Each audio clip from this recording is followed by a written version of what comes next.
So good day everyone. My name is Amariden P. Katampongan, your science teacher for today. So before we move on to our topic for today, let's have first an activity.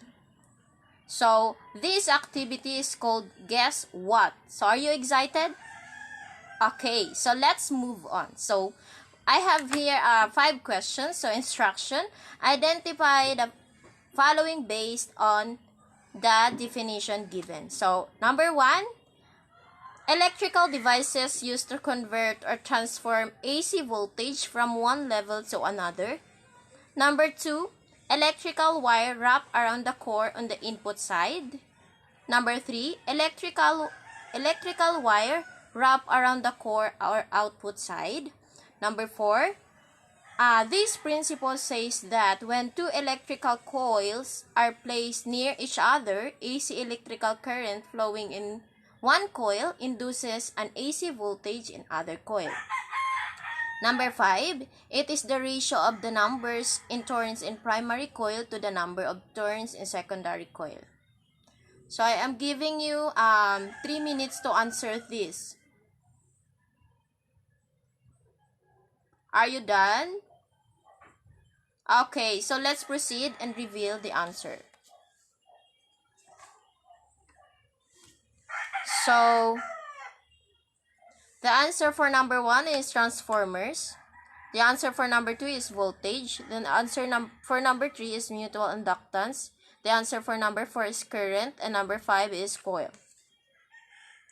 So, based on our activity, our lesson for today is all about transformer types and applications.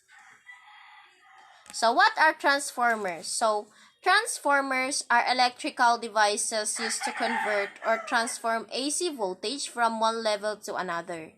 It is high to low or low to high. So yung pag sinabi natin yung transformer, ito yung mga electrical devices na ginagamit para maka-convert or ma-transform yung voltage from one level to another. So pwede siyang from mataas hanggang pababa or mababa hanggang pataas. So, we have here input and output are AC. So, they do this by the principle of electromagnetic induction. So, related siya sa electromagnetic induction. So, this is the image of transformer. So, ganyan po yung itsura ng transformer class. Okay? So, this is the parts of transformer. So, we have here primary winding on the left side. On the upper side, we have iron core. On the right side, we have secondary winding. So, the symbol of transformer, we have here the schematic symbol. Ayan po siya. We have primary and secondary and iron core. So, we have here the parts of transformer. So, may tatlo po tayong parts. So, we have primary coil or primary winding, secondary coil or secondary winding, tapos core.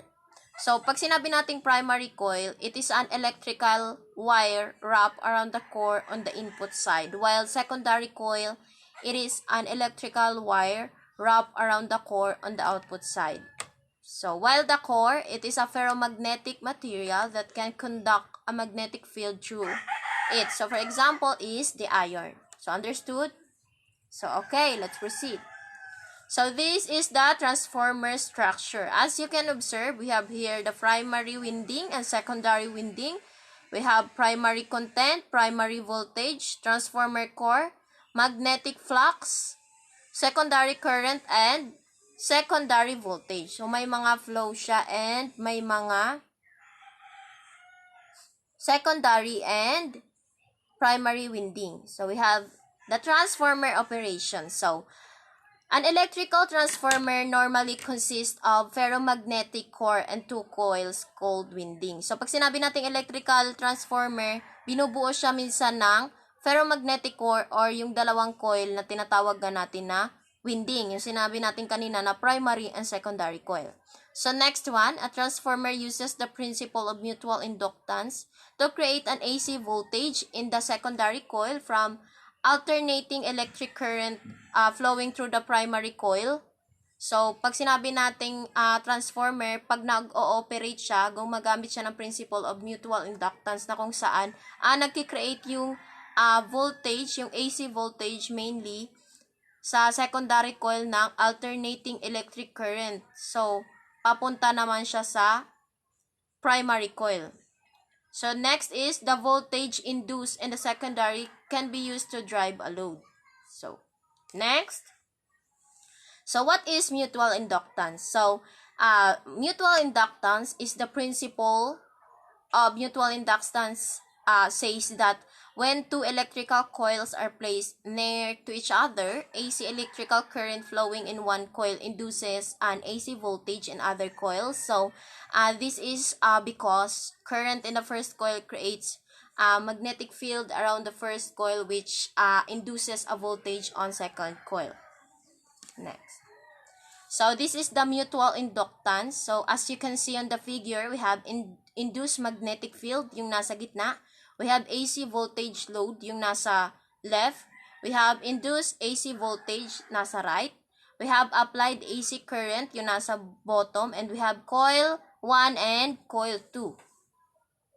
So, the transformers improves the efficiency of transfer of energy. So, pag sinabing transformer, mas efficient siya pagkarating sa transfer ng energy from one coil, from primary coil to secondary coil, high or low, by using a core to concentrate a magnetic field. So, the primary coil creates a magnetic field that is concentrated mostly by the core and induces a voltage and secondary coil. So, let's proceed.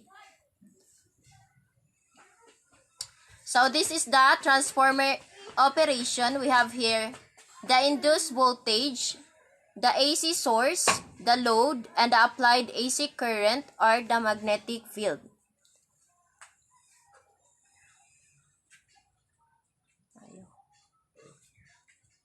So, turns ratio. So, let's move on to turns ratio.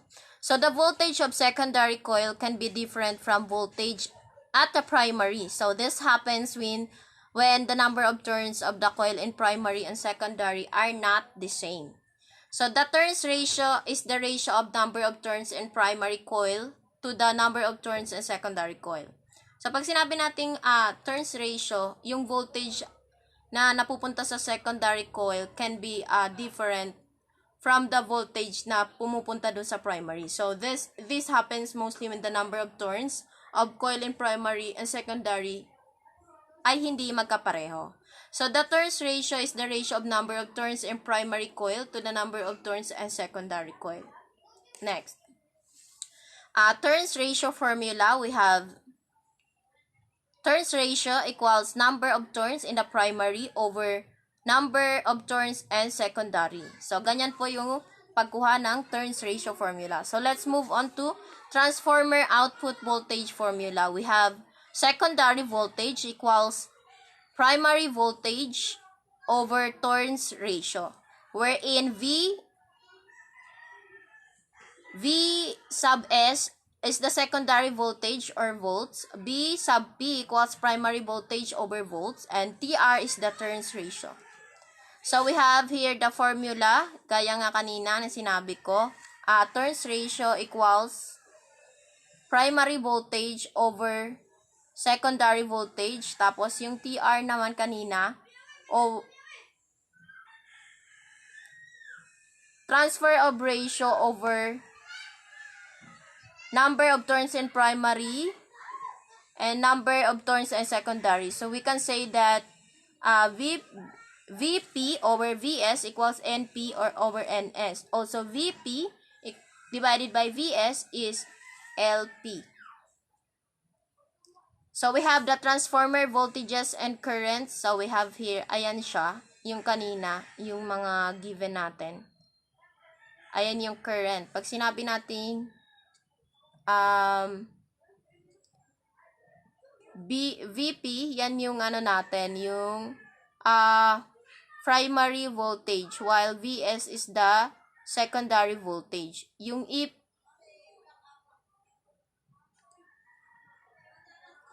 So, nasabi ko naman yan kanina. So, we have input power and output power of a transformer. So, under ideal conditions, input power and output power should be the same. But, there is a power loss between the primary and secondary. And so, practically, they are not exactly equal. So, Pin equals P out equals P loss. We're in P power in. This is the transformer, power out, and the power loss. So, ayan yung image sa baba. So, ito yung naman yung auto transformers. An auto transformers uses only one coil for the primary and secondary. So, gumagamit lang siya ng one coil. It uses taps on the coil to produce the different ratios and voltages. So, ayan siya. May primary side, secondary side. So, yan po yung auto transformers at gumagamit lang siya ng one coil. Ito yung coil niya yung nasa gitna, yung nasa center. Next is the control transformer. A control transformers is used to reduce a voltage from the main power line to a lower voltage that operates machines on electrical control system. So, yung control transformer, siya naman yung nagre-reduce ng voltage from pinaka-power line to lower voltage that nag-ooperate ng mga machine para makontrol nila yung system. So, to get 120 voltage at the secondary from 240 voltage at the primary using a control transformer. So, ito yung flow niya. So, we have connect, metal link, 200 turns, 240 voltage. So, 100 turns to 120 voltage. So, it is actually a parallel connection of the primary coils wherein we have 240 voltage, tapos we have 200 turns. Samantalang dito sa kabila, we have 100 turns and 120 voltage. So, to get 120 voltage at secondary from 480 voltage at the primary using a control transformer. So, ito yung process niya. So, kinoconnect niya. Meron siyang 480 voltage.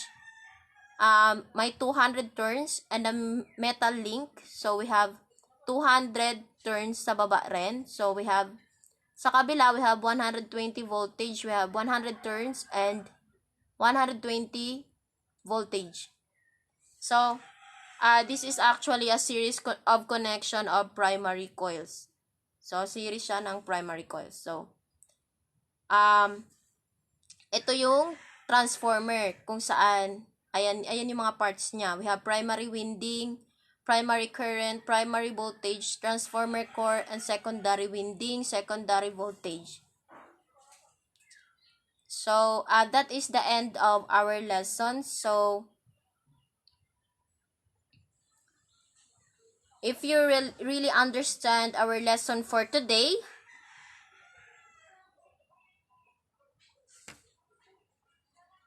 let's have first a jumbled word. So, I will divide you into two groups. The group A and the group B are your familiar with the arranging the jumbled words. So, mechanics, I will divide you into two groups, Group A and Group B. Tapos, bubuuin nila yung jumbled words na ibibigay ko. So, those group who can answer, I will have additional 5 points in our preliminary examination. So, please do cooperate with your group mates, work within 5 minutes, have fun, and enjoy while doing the activity. So, for our rubrics, we have presentation. So, yung pinaka-leader ninyo or representative will present your answer. 50%, participation 20, time management 30. I will give you only 5 minutes. Total 100%. So, this is the jumbled words. So, 1 to 5 lang po yan. So, I will give you 5 minutes. Then, later on, I will reveal the answer. While your representative is submitting their answer in the comment box. So, proceed.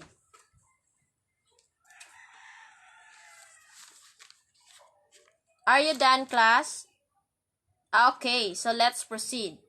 So, Group A has an answer already. Group B has an answer also. Pero mas nauna si Group A. So,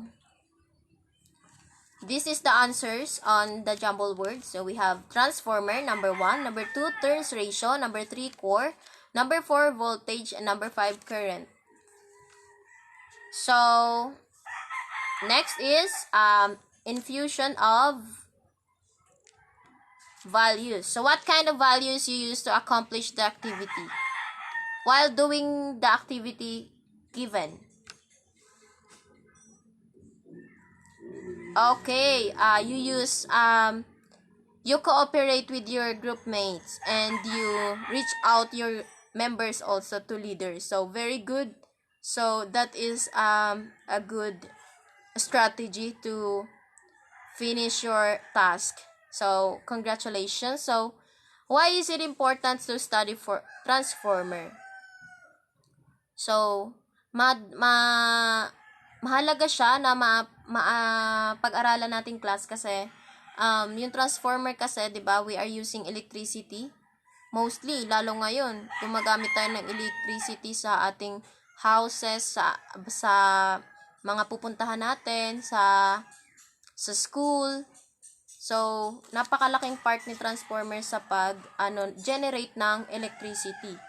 So, what is the importance of transformer? So, gaya nga naulit lang yung tanong ko, napakahalaga niya kasi ginagamit to lagi natin. So, I have here a quote. So, man has created a technology.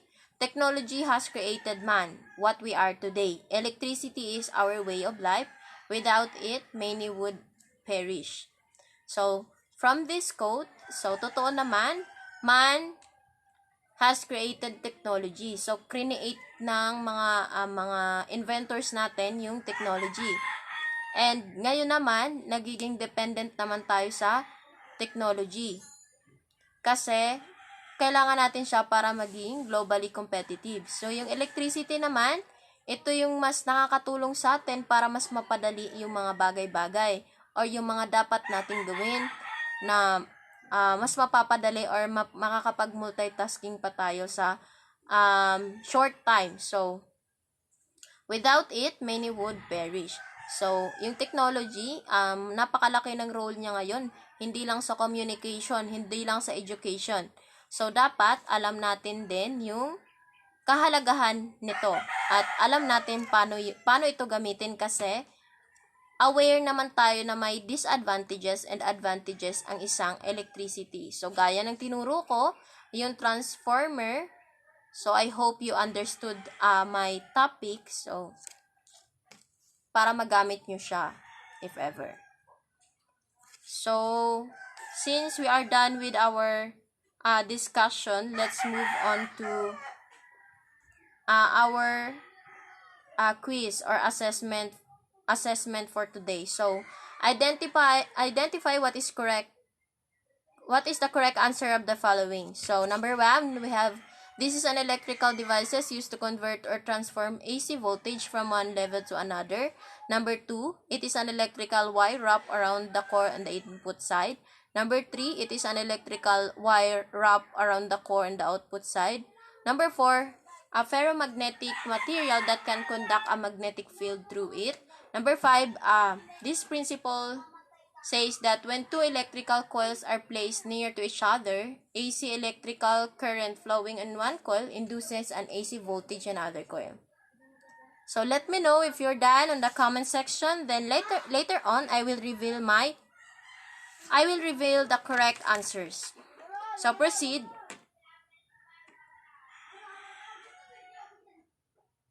Are you done, class? Okay, I can already read your comments that you are done. So, let's proceed to the answer. So, answers. Number 1, we have transformers. Number 2, a primary coil or primary winding. Number 3, secondary coil or secondary winding. Number 4, core. And number 5, principle of mutual inductance. So, very good class. Lahat is nakasagot. Nakikita ko naman sa comment box na halos lahat ng sagot nyo ay tama. So, very good. You listen well. during my discussion. So, let's move on to your assignment. So, instructions. So, make a reflection paper on what you've learned in today's discussion about transformer. So, put it in a Microsoft Word or in WPS or in document. So, this is the format. Margin is 1 inch normal. Font style Times New Roman. Font size 12 and a minimum of 600 words. Minimum of 600 words. So, kindly submit it to the link posted in Edmodo before the deadline. So, thank you very much for listening. Again, I am your teacher for today, Mariden Picatampongan. I hope you have a good day ahead. Thank you so much for listening. Goodbye, class.